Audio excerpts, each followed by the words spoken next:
Eldohradoproductions. Outstanding. Welcome again to another video. It's your boy Eldorado. Don't forget to subscribe, hit the bell notification button and select all notifications to join the notification squad so you can get notified every time I upload or post a video. Now, in this video, I really want to just say a couple stuff where you essentially need for mixing, and not make people get the idea that they need a whole chiller load of things to get your mixes done. So you're gonna need basic things and understand how they work overall, and then you can move on to some other stuff like sound designing and so forth like that. But for this video, we're gonna keep it simple for the essential things you really need for making great mixes, and it does apply to even beat making somewhat. So first on this list is mixing tools, our mixing tool.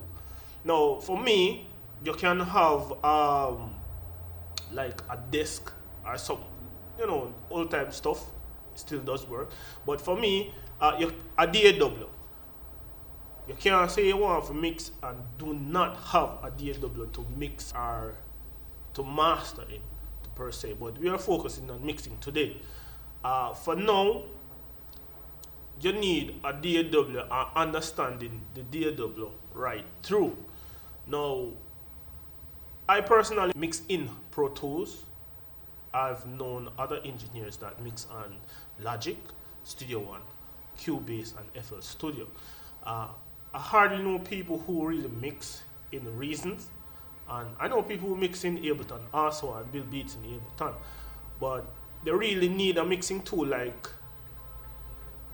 a DAW to set up your mixing and begin mixing. Now, for the second one, you need EQ.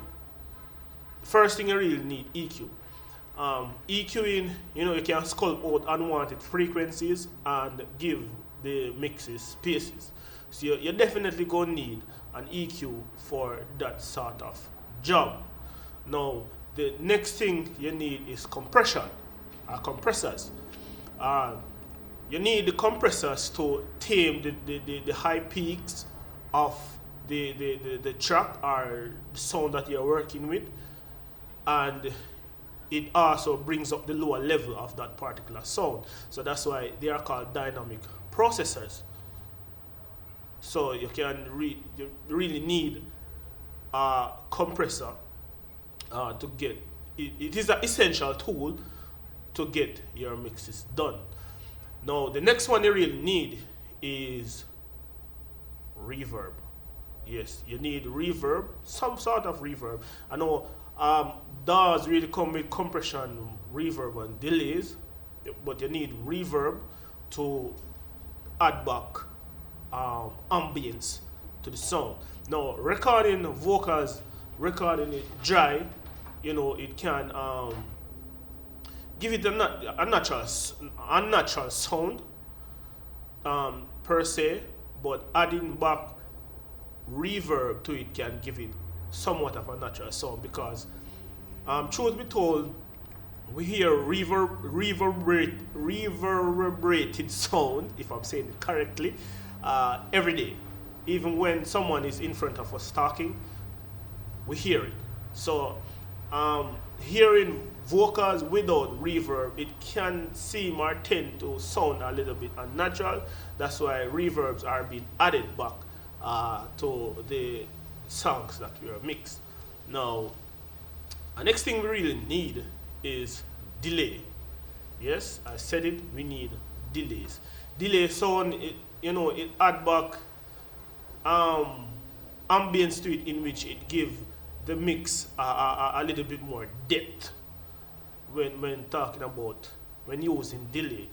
Sometimes we use delays for various things like delay throws, and sometimes even if the song is very spacious, what it really does, like the type of delay timing you use, it can really add back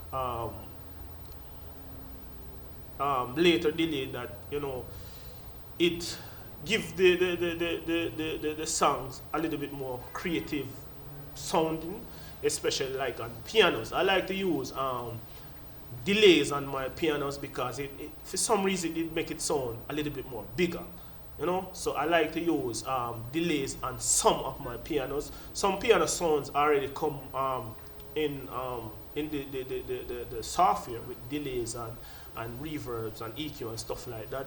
But sometimes it does not sound the way I really need it. So for me personally, sometimes if I'm doing the production, there are times when I turn off the delays and reverb and the sound and add it back while mixing. Now forget the sound I really need. In which I can really do it in post, but you know it is what it is. Now check my notes here. The next thing I really need is this.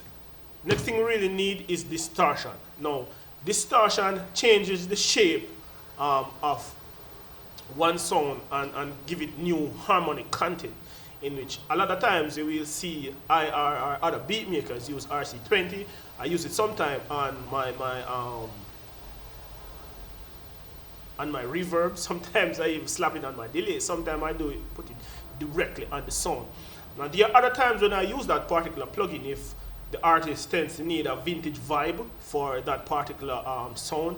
I like put it on my router track, so everything like reverb stems and vocal stems go through it, giving that pop vinyl sound. Like I really do it in beats sometimes, but it is not notable or noticeable. Yeah, why am I using so much weird words? It is not noticeable, but it give it back a real old-time feeling. Not really old-time, but a vintage sound. So for instance, I'm mixing like dancehall track, because nowadays I really have to try somewhat to separate it, even though it's one thing. But people have more understanding of what I'm talking about when I do these like dancehall trap, dancehall pop, dancehall, 90s dancehall, or 80s dancehall. Yeah, I have to really, have some sort of separation so people pick up on what me I say really easily and quick. Now, distortion, you add new harmonic content, to your sound, so it can make it very unique and change it up a little bit. Make it sound more richer, more fuller, more thicker, etc., etc. Now, those are the things that you really are essential, things that you really need for mixing your track. So if you think I really missed out anything, please do leave some comments below. I would really like to hear what you have to say about that. Until next time, please do subscribe, follow me on Instagram, Twitter, and Facebook at eldohradoproductions. Select all notifications and subscribe to this channel, and I'll catch you in the next one. Join the notification squad, and there is a link to the WhatsApp group in the description. So until next time, it's your boy Eldorado here in Living Colors outside my home. Peace out.